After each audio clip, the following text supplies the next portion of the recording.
My name is Jim Klipfel, and I've been teaching since 1992. This is 30 years. I'm a history teacher at Saugus High School, and I've been coaching swimming since 1988. About halfway through my career, I realized that I had to change my coaching strategy. We started reading more articles. Some of it was nutrition, but a lot of it focused on our mental focus and our tools of balancing life. And I think at some point I realized that more and more of that has to cross into the classroom academically.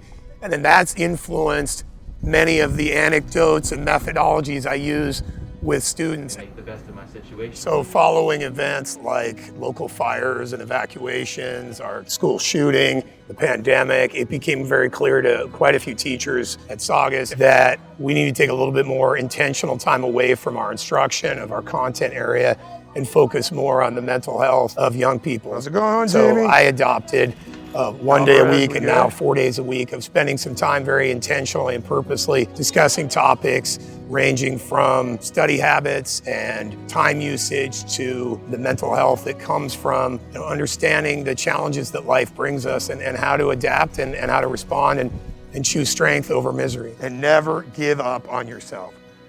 Misery or strength, folks? Are you going to use the struggle as a chance for wisdom and growth? Again, is it going to make you stronger, or are you just going to be miserable? I found early on that my batteries got charged by helping others, and I think that's one of the reasons why I ended up as an educator. One of the ways we sharpen our saw, recharge our batteries, is to give to others. As you know, I do Habitat for Humanity. If you're free and you want to join us, we go out to Palmdale and build houses for veterans.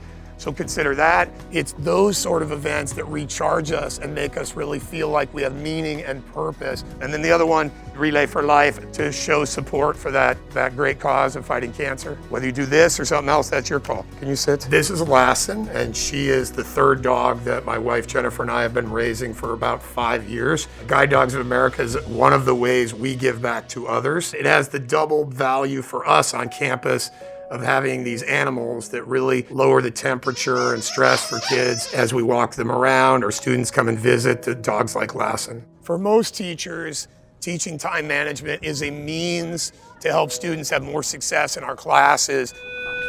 Let's start with calendar, please. If you're behind and you haven't started that, get on it this weekend. And then what's the future, chapter 21. And then we go to past. If you're behind, if you're missing stuff, reach out to me, we'll figure out how to get that done. But it's also important to teach them how to find balance. And then the most important part of all of this is your dream. With a dream, you have a reason to get up. You have a reason to do what I do, which is thirst for Mondays. We live in a world where everybody counts down to Fridays. That's backwards, isn't it? At this school, in my department, the history department of social studies, we've really worked together to try and find a form of time management and instruction that we can all share so that finish your calendar from year to year as they go from our class. They have that ability to have some continuity. But I think there's also a greater awareness, especially in recent times, that it's also a tool for physical and mental health for students that then also allow them to have academic success and a greater sense of joy during the arduous journey of growing up and getting a formal education. Start defining for yourself a week from now, 6 months from now, 3 semesters from now, what is success? Take a break and you'll get the dividends will be bountiful. It's really important to me that kids learn in their academic studies real life skills. And one of the most important skills is being confident and able to communicate. Right. And I encourage that by asking them to volunteer to participate, and then I give them a ticket, they put their name on it, it goes in a box, and then that becomes the way that I measure their participation level. I also use popsicle sticks where everybody's name is on at least one stick, so that if there's a lull or to inspire kids who don't normally are brave enough or confident enough to participate. So I make sure that everybody's participating on a weekly basis. Look at your mind and be curious. That's a weird word to use, huh? Instead of being angry or anxious, can we be curious? I wonder why I wasn't prepared for that exam.